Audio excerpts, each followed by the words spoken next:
in a way, this is the long goodbye. And I know Yeah. for Daniel and Rupert and Emma, there was a good weep on that final day. And I think it was 12th of June 2010 as the official final day. And I don't know for you, whether it was that kind of emotional or whether you'd already adjusted your set to deal with it. It was very emotional. Equally, I was quite keen to not think about it too much. And I kind of shook everyone's hand on the final day and got in the car and left before I had a chance for it to get too emotional. But yeah, the more I think about it, the easier I could weep. But saying that, I don't really think it's come to an end just yet. We've got a while before we have to say goodbye to the franchise just yet.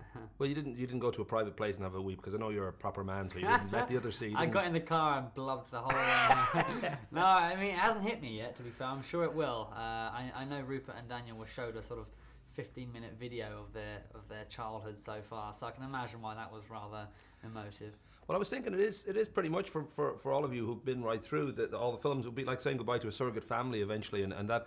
But I would think also there's a sort of a weight lifted, like your school's out now, that you've sort of finished your kind of, your 10 years of schooling in Potterland. Yeah. No, it's a mixture, a real mixture of emotions. I mean, it's quite liberating in a way, not knowing what's happening next, and to think we can go and do whatever we want at the same time. Yeah, it is that whole finishing school kind of experience. Equally, it's a very scary time leaving school, because you're used to having that day-to-day structure, and you're settled quite in a routine, and it was quite hard. It's quite hard to get your head around the fact that routine's gone forever now. But yeah, it's a real mixture of emotion. We're very sad to see it go, but equally we're excited for the future. I know that originally the plan was 250-day shoot, but it turned out to be 478 as it sort of stretched. And I don't know whether that was a kind of you got a little bit, like a long journey, or whether it always felt good just to be still doing what you love doing. Yeah, I mean, I was very lucky that I sort of took, I was in, weeks out, so I was never there for a sort of 6-month stretch solidly, as I know, Daniel was obviously there for the whole thing. So I can understand why it was a little more wearing on a few more people, certainly. Yeah, I enjoyed every minute. I was very lucky that I was sort of brought in as and when it was needed. So yeah, I had a great time. I know the main cast with Lord of the Rings, when they'd finally finished their shoot, they sort of felt like they needed some sort of bonding experience, so they all got tattoos. I suggested this to the whole of the cast. I said, look, they've had the zeros, or the ring tattooed on their ankles, I believe it was. Yeah, I think it's Elvish for 9 or something like that. Yeah, something like that. And they were only together for 3 years? And I thought, come on, we've been together for 10. We've got to go a stage up and get, I don't know, a Slytherin crest or a Gryffindor crest on your shoulder. I'm sure a lick-on would be fine for well, that's what we ended up going for. Yeah. Everyone kind of wimped out by the end of it, so there were no lightning bolts in anyone's forehead just yet. And would there be already the sense of staying in touch? Because it will be strange to be away from people that you were so used to seeing every year for huge chunks of your life. I don't know whether you'd almost sort of already be saying, well, we must meet up again, we must do this, we must do that. Yeah, of course. I mean, that's far from just being the cast. It's obviously there's a 200, 300 strong crew, so a lot of those people now we've become very good friends with over the years. So yeah, I mean, it's more than a desire to stay in touch, more of a compulsion, really. I think we have to. It would be such a shame to see so many friendships go to waste, and we've already planned several events for years to come, so we'll all stay in touch. Oh, and the great thing is you need never get in touch with the Egypts that were involved.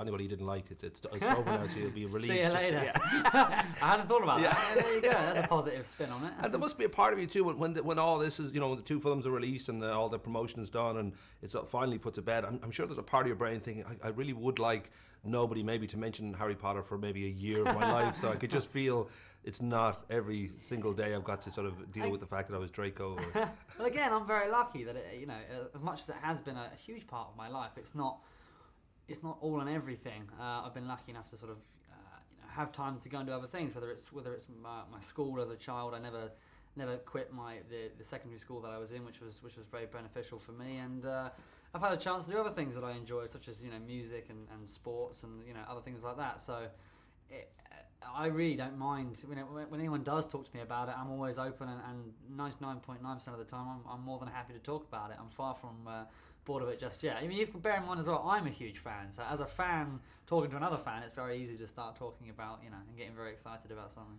Well, you did go through as Harry and all the characters in Draco went through their kind of crucial development years as into like a sort of young adulthood. Sure. And the fact that you spent those years, in a huge, the most successful movie franchise in the history of movies. I don't know whether that was you know, that compensated for any kind of possible sort of lack of having an ordinary life. I'm sure that the wealth and the fame and the glory was probably enough of a balance to just not be going to school in a normal town on a normal day. Yeah, I mean, I wouldn't say, not particularly those three things that you've listed there, but certainly the education side of things, and I mean that talking to people and learning different walks of life.